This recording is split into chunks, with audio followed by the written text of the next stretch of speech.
नर हरि लाग। साधकों को उपदेश देते हैं कि नर हरि लाग, हे नर, हे मनुष्यों, ये संसारिकता को त्याग करके, विषयों में जो मोह लगा है उसका त्याग करके, और वो संसार के प्रपंचों में पड़े हैं, राग द्वेष में पड़े हैं, अज्ञान में पड़े हैं, सबको त्याग करके और हरि में लगो। हरि में लगोगे तो जीवन का उद्धार होगा। और ये प्रपंच में लगने से क्या मतलब है? प्रपंच में लगोगे तो जीवन खराब हो जाएगा, बिगड़ जाएगा। इसलिए साहब उपदेश करते हैं कि हरि में लगो। हरि के कई एक अर्थ हैं। तो पहला अर्थ है हरि, जो हमारे अज्ञान को हरण करे, जो हमारे दुर्गुणों को हरण करे, जो हमारे दोषों को हरण करे। तो वो संत गुरुजन ही हैं। उनकी शरण में जाने से हमारे जो सारे दोष हैं, सारे दुर्गुण हैं, सारे दुर्व्यसन हैं, ये सब छूट जाते हैं। क्योंकि मोटे मोटे दोष छूट जाते हैं। इसलिए संत गुरुजनों की उपासना करना चाहिए। सद्गुरु श्री विशाल देव ने भी कहा है, संत सहायक जीव के, संत सहायक जीव के संतई पार लगाए, औरन से यह होए नहीं, जो ब्रह्म भूल भगाए। तो श्री विशाल देव भी कहते हैं कि संत सहायक जीव के, जीव की सच्ची सहायता करने वाले संत हैं, और संत ही पार लगाए। और संत ही ये संसार सागर से, भवसागर से, जन्म मरण के चक्कर से, वही दुखों से निवृत्त होने के लिए, दुखों की निवृत्ति के लिए संत ही पार लगा सकते हैं, औरन से हो नहीं। औरन कहते हैं जो डॉक्टर हैं, प्रिंसिपल हैं, प्रोफेसर हैं, नेता हैं, इनसे ये काम नहीं हो सकता है, क्योंकि वो इस काम में स्वयं डूबे हैं, स्वयं जो है भ्रम में पड़े हैं। तो भ्रम को कैसे छुड़ा सकते हैं?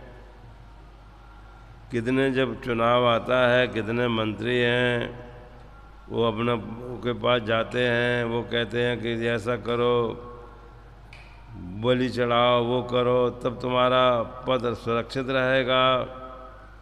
तो एक बहुत दिनों की बात है, उत्तर प्रदेश के मुख्यमंत्री बनने के लिए एक ने बकरा के खून से अपना स्नान किया। किसी ने बेगा ने बता दिया कि तुम जो है बकरा के खून से स्नान करोगे, हवन करोगे तो तुम्हारा बेड़ा पार हो जाएगा।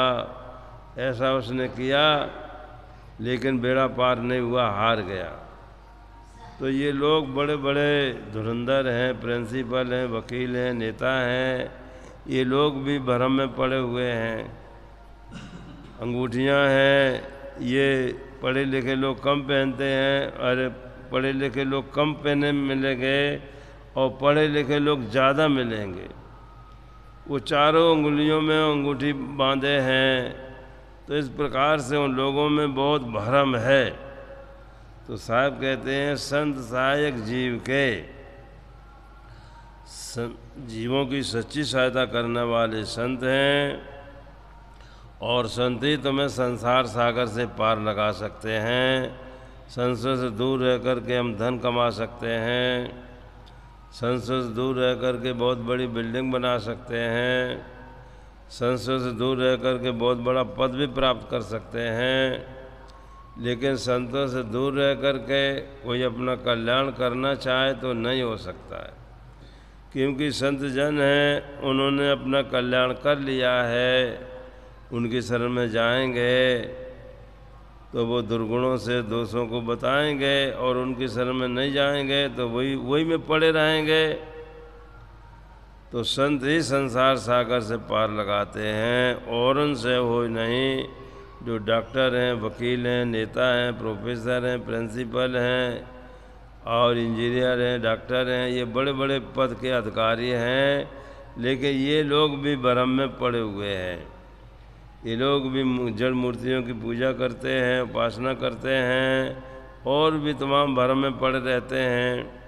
तो इन लोगों से ये नहीं हो सकता है जो भ्रम को त्याग कर पाएँ, क्योंकि वो स्वयं भ्रम में पड़े हैं।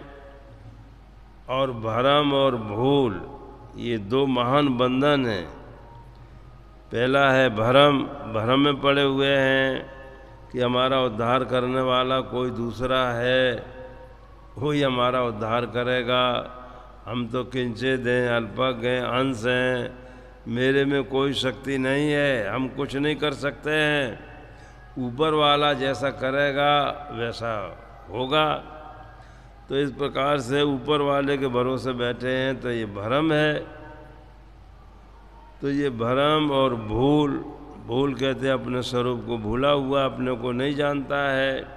अपने को जानता है कि मैं शरीर हूँ, मैं स्त्री हूँ, मैं पुरुष हूँ, मैं डॉक्टर हूँ, मैं इंजीनियर हूँ, मैं वकील हूँ, ऐसा वो मानता है। लेकिन अपने आप का यथार्थ बोध नहीं है, अपने आप का उसको यथार्थ बोध नहीं है, अपने आप का बोध होना चाहिए। तो ये पढ़े लिखे लोगों में बहुत कम लोग हैं जो कि बोधवान हों। पढ़ना लिखना एक अलग बात है और सत्संग में जाकर के ज्ञान को प्राप्त करना एक अलग चीज़ है।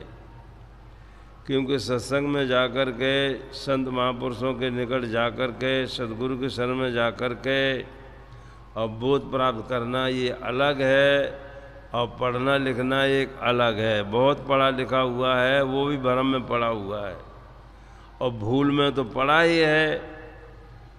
तो इस प्रकार से बड़े आलिम और फाजिल हैं, मगर विषयों के बस होकर उसी रास्ते से आ निकले जिधर एक नादान घिसता है। जिधर एक नादान आदमी चलता है उसी रास्ते से वो भी चलते हैं। बहुत पढ़ लिख लिए हैं फिर भी उसी रास्ते से चल रहे हैं।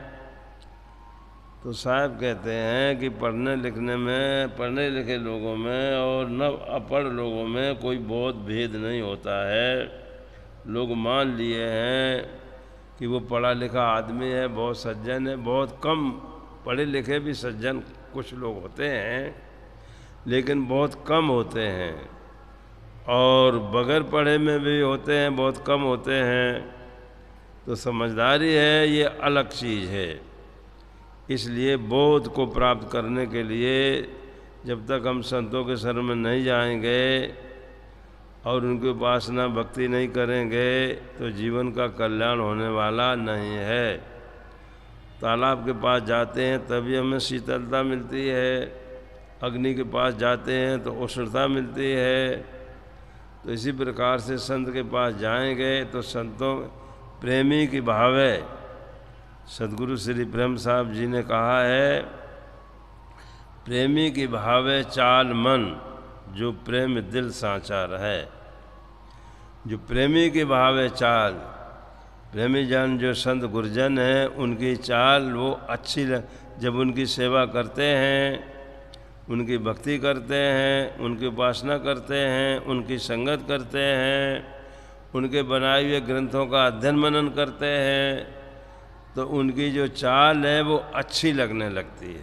प्रेमी की भावे चाल मन, जो प्रेमी संत गुरुजन है उनकी चाल है, उनकी रहनी है, उनके आचरण है, ये अच्छे लगने लगते हैं।